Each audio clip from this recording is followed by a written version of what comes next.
ઓલી ચાલુ રાખવાની છે. પેલા રિપોર્ટ કઢાવી અને તમે આ ચાલુ કરો હારે. હા પછી દર મહિને તમે રિપોર્ટ કઢાવો છો કે નહીં? 2 મહિને 3 બરોબર. મહિને ડાયાબિટીસનો સામાન્ય ગમે એ દવાખાને તમને હા ડાયાબિટીસમાં બરોબર છે.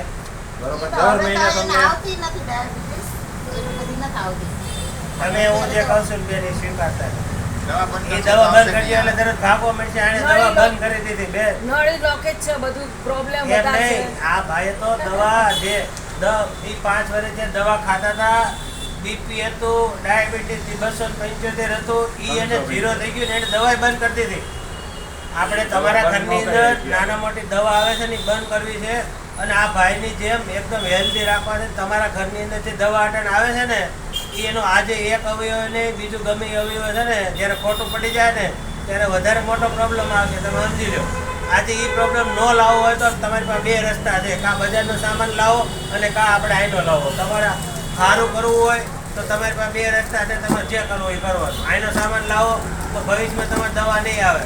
આ તો આજે એકને દવા છે પણ ઘરમાં બીજા 5 વ્યક્તિ છો ને તમે એને કોઈ નહીં આવે સામાન લાવશો તો સમજો.